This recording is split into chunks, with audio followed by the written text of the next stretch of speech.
Well, hello, everyone, and welcome to Get More Clients. I'm your host, Lynn Whitbeck. Business owners and entrepreneurs hire me to ignite winning sales because most are chasing down leads, lack client retention, conversion, and profits. The mission of this show is to educate, inspire, and motivate women and men around the world to build a robust sales strategy to get more clients because many can't get more clients and haven't a clue why. You will learn to transform thinking to the client's perspective, eliminate the lengthy, chaotic sales cycle to ignite your sales and unleash lasting profits.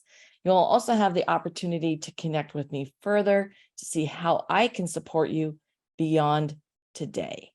Now, last week on Get More Clients, I shared how you guide and steer negotiations from a strong position.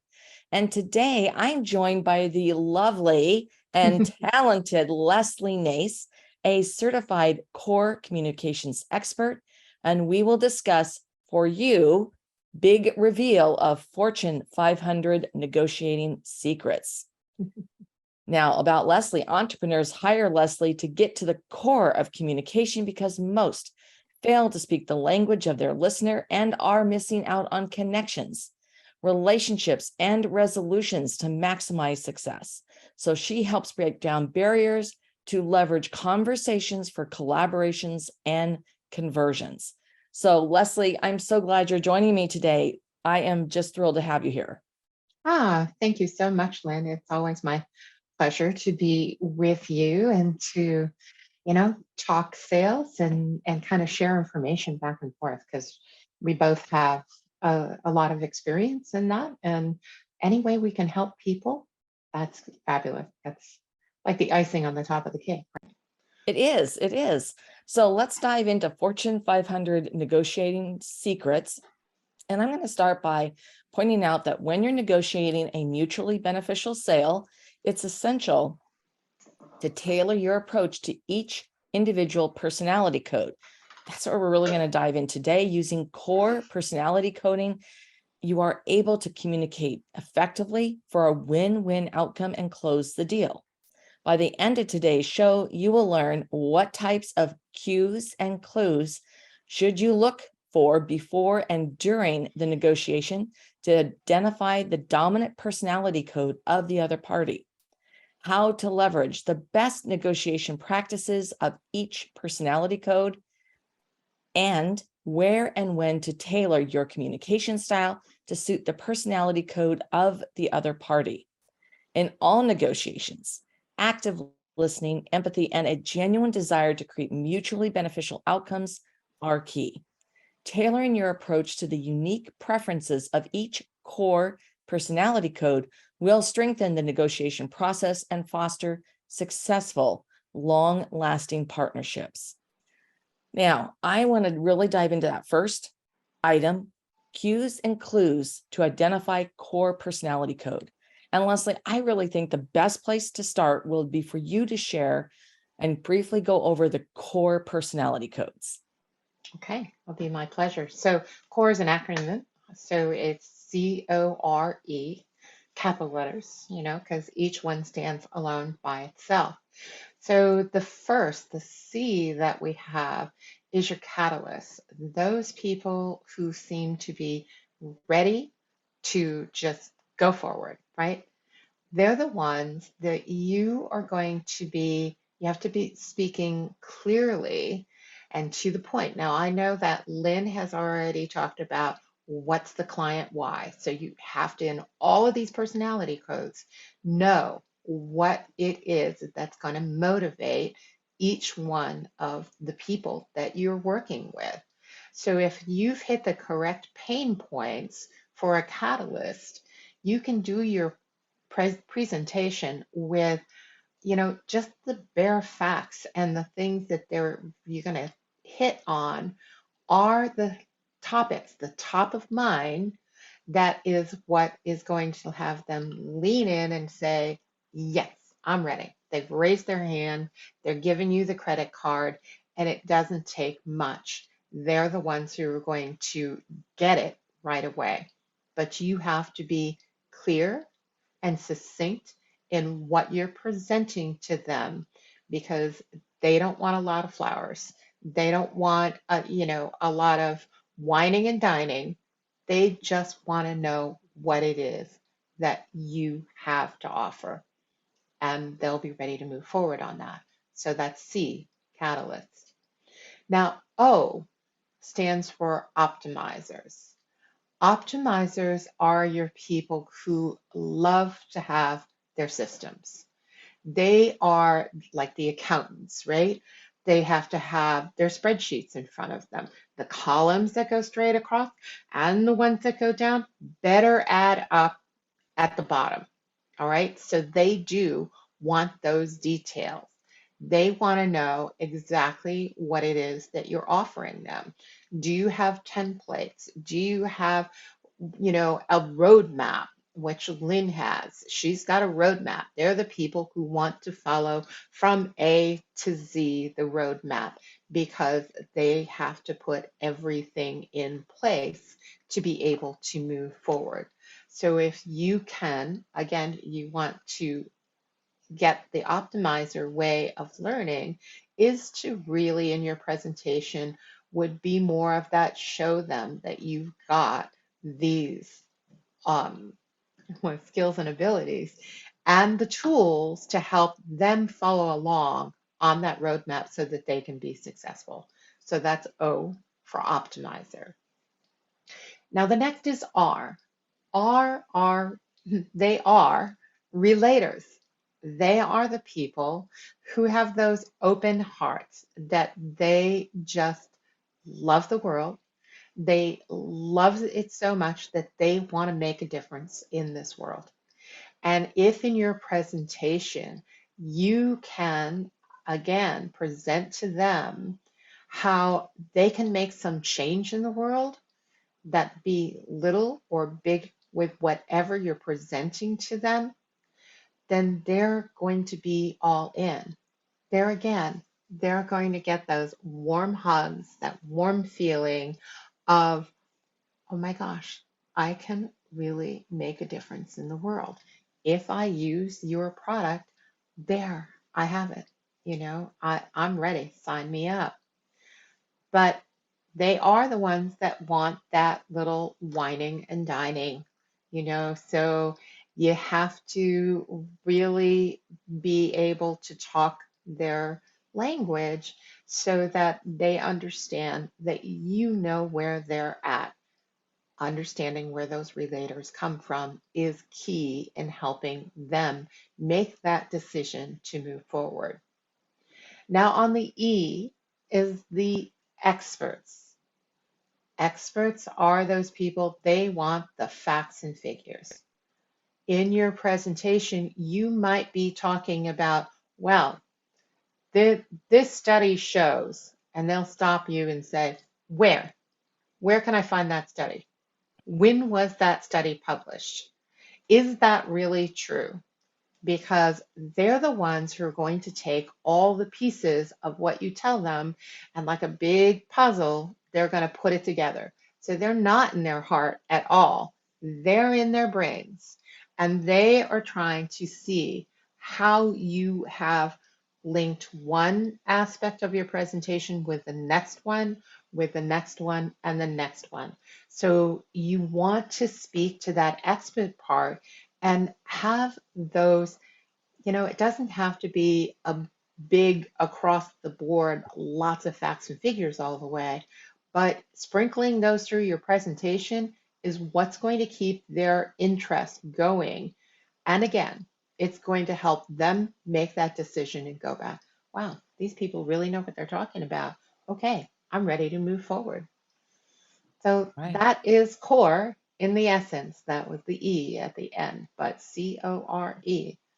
And that's what, knowing those personality codes and your own will help your negotiations go smoother.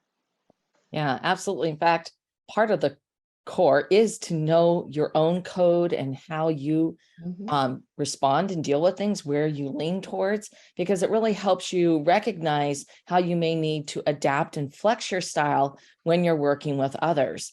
And of course, everyone is a mix of all four codes. Right. Now, there are some people who will have an aversion to a code. But we're all a mix of those codes, and they will sometimes show up in different ways. So it's important to recognize that, and so I think that what's really good here is now to talk about those cues and clues and what people should look for before and during the negotiation to identify the dominant personality code of the other party so that they can speak and communicate in their language. So, Lesley, what are your thoughts on that? Well, I just want to point out a bit. You talked about you may have an aversion to a certain code. And I think that's true of many of us when we're learning something new. We're just like, that's not me. That doesn't make any sense. None of those make sense to me. And this is not a exact science. None of the personality codes that are out there are any exact science. This is really helping you internally understand how you function and how you go through. So Lynn's absolutely right. The more that you know about your own code, the better off you are in helping others in those clues and those parts of what you have. Now, Lynn is great at having a script and having everything written out. It's not that you're going to follow a script, verbatim, but what she does is give you guidelines of what you're going to say. So in that, when you've learned your own personal code, so you understand where you're coming from. Then you learn the basics of all the codes so that you do have those clues, as she alluded to, when you're meeting somebody. Now, whether you're meeting somebody online or whether you're meeting them in person. Online, it can be a little bit easier because, you can look at, let me just say, the first thing you're going to look at, and this is not a judgment or anything, this is more of how is somebody dressed, right? I tell you, yeah, there you go. Because how we show up in business is an important part of it. And here's a quick little story. My son-in-law has a short sleeve shirt. The man is a button down, long sleeve. He's a physicist. And so that's what he's used to, right? He's used to being dressed up for his work, regardless of whether he's meeting people in person or it's a casual meeting for his meeting. So when he showed up in a short sleeve shirt this past weekend for a family event, I commented on his shirt and he said, "It's my favorite short sleeve shirt." And he started to tell me why. And in my mind, I went, bing, bing, bang. This is a person who likes systems. So he's part optimizer. He's an expert in his field.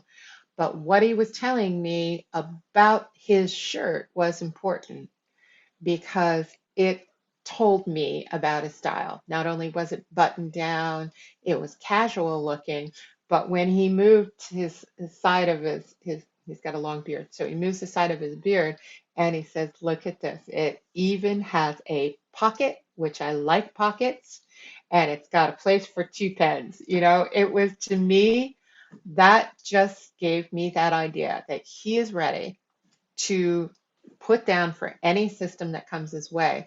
He takes copious little notes. He's always got a notebook. He also absorbs what's being told to him. And because he's an expert in his field, he listens, but he's also going to tell you whether or not something you just said lines up or not.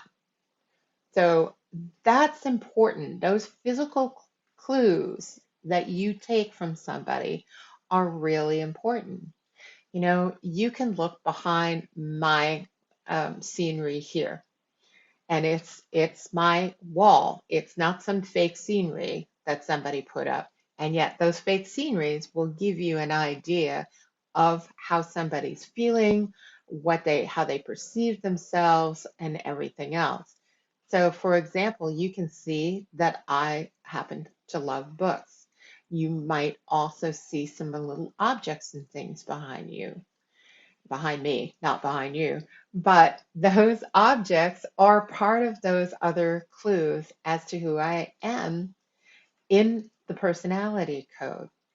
Now, I am a relator, but I am also an expert. So it's a combination of both.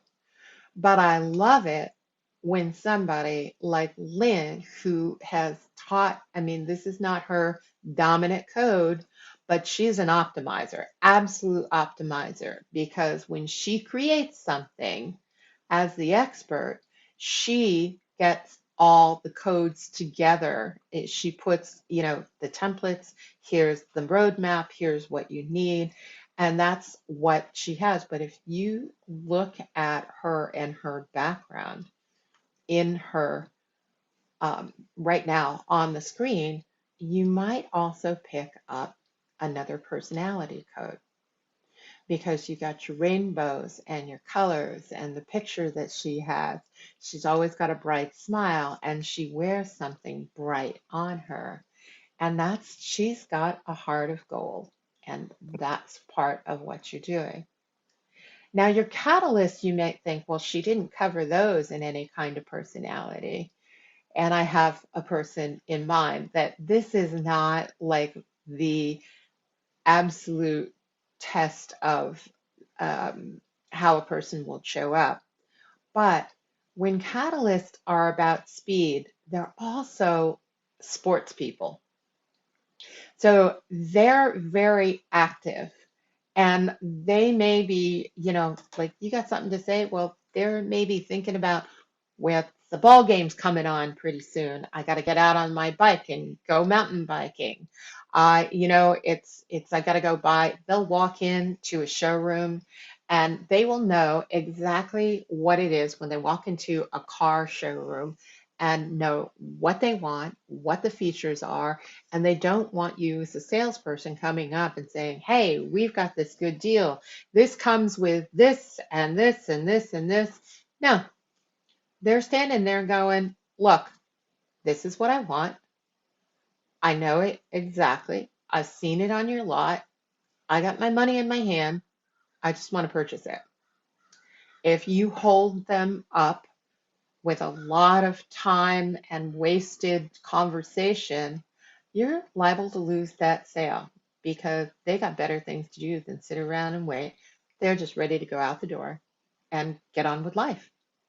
So those are some of the clues. And some of what I'm talking about is really body wisdom, your body language.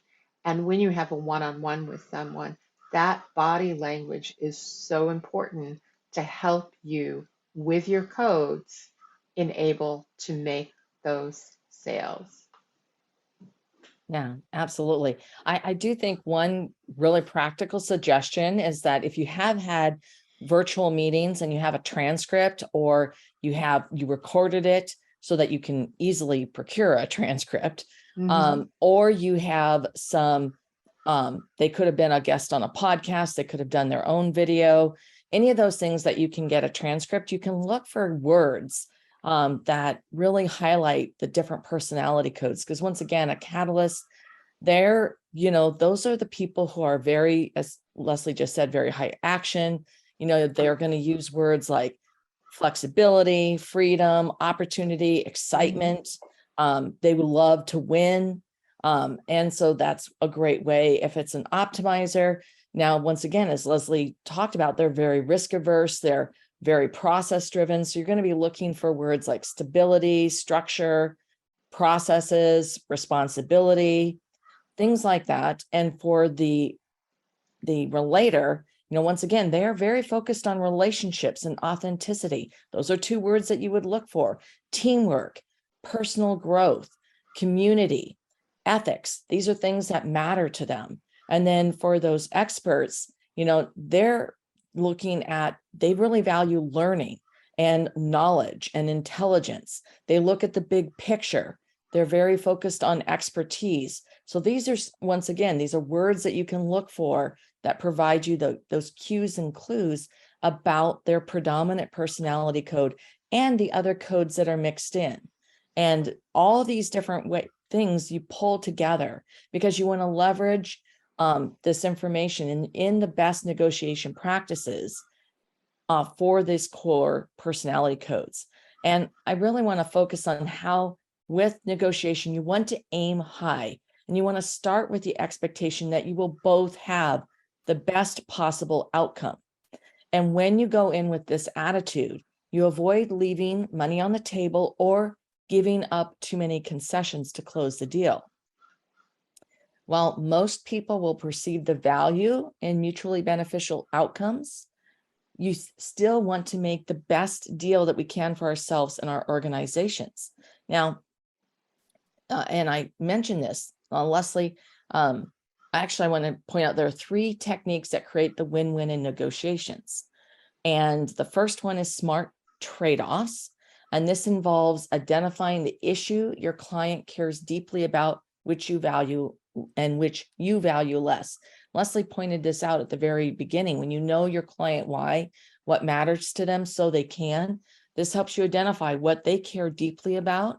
And now in some cases that you could care just as much, but there will be other things that are that ability for you to have those smart trade-offs. And when you propose making a concession on that issue, you exchange a concession from your client on an issue that you value more highly. Now, Lesley, how would you use this idea, smart trade-offs with core? And is this strategy better for some codes than other, or how would you adapt it to each personality code? Well, so one of the things that I think you said, listening to somebody else or getting the transcript is a great idea, but also don't forget to go to their website and look at the words that they use right there. That's one of your first, without having to go through a long transcript, it is one of the first places that you can get a good clue as to the person. And especially when you read their about page. If they've got articles or other things that they're writing, again, their language is going to reflect their values that you were talking about.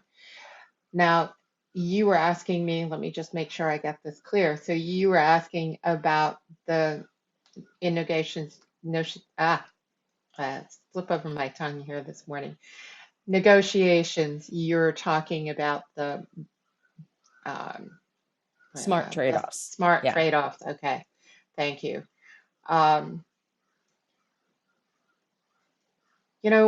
I can't emphasize enough of the smartest trade-off is to really listen and close your mouth. You know, I think sometimes we are so excited, we want to sell our product, and we're so excited about it that we start running off at the mouth and we got to keep talking about this and we got to be there and force it to you. And that's not, you know, it's more about a relationship. It's more about truly understanding, is this product right for this new client in front of you? Because if it's right, you're going to hear that reflected in what they're saying. And that's just as important, or if not more so, to listen to what they're saying. Because we're not out to make every sale. We are out to make relationships. Because if you build a relationship with the person who's in front of you, not only will you be able to sell that product once, but you'll probably be able to sell them another product and another and another, because you would have built that know, like, and trust factor that, Lynn talks about that all the time. And that's really what we're doing, is we're finding who is the authentic you within inside you. What is it that you have to bring to the table and highlight, but highlight, not shine so bright that you obscure the person who is in front of you. Did you have more to add to that, Lynn?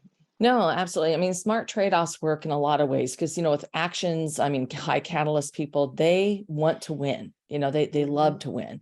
And so a smart trade-off is allowing them to win. A smart trade-off also works really well with an optimizer because an optimizer is looking to create the best deal, right?